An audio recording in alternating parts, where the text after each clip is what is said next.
शिंदे गटाच्या पदाधिकाऱ्याकडूनच मराठी माणसावर अन्याय होत असल्याच्या घटना समोर येतात तेव्हा मराठी माणूस निशब्द होतो, सुन्न होतो, थक्क होतो.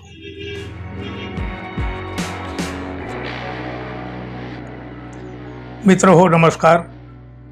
एकनाथ शिंदे हे मुख्यमंत्री पदावरून उपमुख्यमंत्री पदावर आले, म्हणजे पाय उतार झाले, पदावनत झाले. पण त्यांच्या काही कार्यकर्त्याची मस्ती वरचेवर वाढत आहे. या मस्तीचा आलेख चढता आहे. दस्तूर खुद्द एकनाथ शिंदे यांना देखील हे मान्य होत नसेल हो. आता बघा, खरी शिवसेना कोणाची हा भाग जरी वेगळा असला तरी मुळात शिवसेना ही मराठी माणसांसाठी जन्माला आलेली होती. शिवसेना आहे म्हणून आज ही मुंबईतला मराठी माणूस टिकलेला आहे, अन्यथा आज आपल्याच मुंबईमध्ये मराठी माणूस शोधावा लागला असता.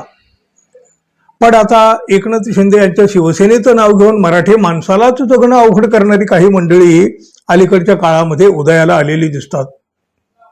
शिंदे गटाच्या पदाधिकाऱ्याकडूनच मराठी माणसावर अन्याय होत असल्याच्या घटना समोर येतात तेव्हा मराठी माणूस निशब्द होतो, सुन्न होतो, थक्क होतो.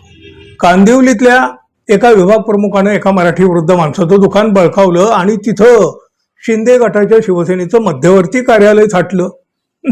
सुन्न झाला मराठी माणूस. अर्थातच हे एकनाथ शिंदे यांना आवडलेलं नाही. त्यांनी त्याची हकालपट्टी केली. वृद्ध मराठी माणसाला त्याचं दुकानही परत मिळालं. पण या गोष्टी चव्हाट्यावर आल्या म्हणून ज्या गोष्टी चव्हाट्यावरच येत नाहीत, उघड होत नाही, त्याचं काय? कांदिवलीच्या या घटनेची चर्चा अजून सुरू आहे बघा. तोच आता भूखंड लाटण्याचा एक प्रकार समोर आला आणि भूखंड लाटण्यासाठी गुंडगिरीचा वापर करीत त्रास दिल्याचा आरोप एका अभिनेत्रीनं केला आहे. या संदर्भामध्ये अभिनेत्री हेमांगी राव यांनी पत्रकार परिषद घेत ही माहिती अगदी सार्वजनिकरित्या दिलेली आहे. मराठी आणि हिंदी चित्रपट सृष्टीत अभिनेत्री आणि सहअभिनेत्री म्हणून भूमिका साकारणाऱ्या हेमांगी राव यांनी रायगड जिल्ह्यातील कर्जत येथील शिवसेनेचे आमदार आणि नवी मुंबई येथील एका व्यावसायिकाच्या विरोधामध्ये खालापूर पोलीस ठाण्यामध्ये तक्रार दाखल केली आहे. भूखंड लाटण्यासाठी धमकावल्याचा आरोप आमदारावर देखील करण्यात आलेला आहे. त्यामुळं आमदार महेंद्र थोरवे यांच्यासमोर आता अडचणी निर्माण झाल्या. या प्रकरणाची चर्चा आता बघा रायगडमध्ये होऊ लागलेली आहे. हळूहळू याची चर्चा महाराष्ट्रभरही होणार आहे. अभिनेत्री हेमांगी राव आणि त्यांचे डॉक्टरपती विनोद राव यांची पुणे मुंबई जुना महामार्गालगत खालापूर तालुक्यातील कांडरोली गावाच्या हद्दीतील जमीन आहे. नवी मुंबई इथले व्यावसायिक विकासक दीपक वाधवा यांनी काय केलं, या जमिनीचा व्यवहार केलेला होता. मात्र काही कारणास्तव हा व्यवहार काही पूर्ण होऊ शकला नाही. मात्र तरीही देखील वाधवा ही जमीन बळजबरीने आणि दादागिरीचा वापर करत हस्तगत करीत असल्याचा आरोप राव कुटुंबाने केला, पत्रकार परिषदेमध्ये केला.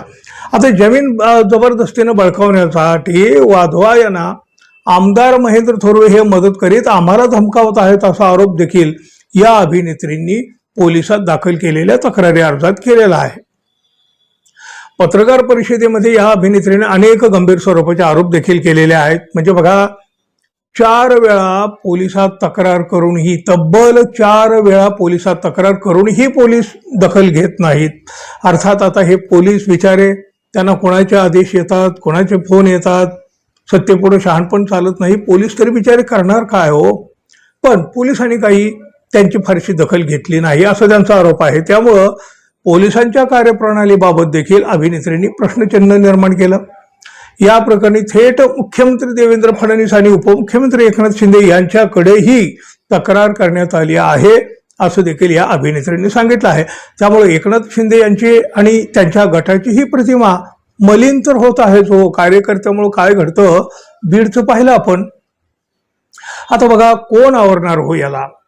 या आरोपावर आता आमदार थोरवे काय बोलतात हे पाहणंही तितकंच महत्वाचं असणार आहे. कदाचित त्यांचीही दुसरी बाजू काही असू शकेल, ती देखील समोर येऊ शकेल. पण कधी ते काही बोलले तर अभिनेत्रीने केलेले आरोप चुकीचे असतील तर मग सत्य काय दुसरी बाजू असेल तर तेही समोर येईल ना.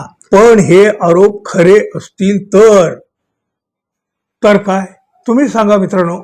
आणि आपण अजून आपल्या चॅनलला सबस्क्राईब केलं नसेल तर कृपया सबस्क्राईब करावं ही अपेक्षा आहे. धन्यवाद. पुन्हा भेटू. तोपर्यंत नमस्कार.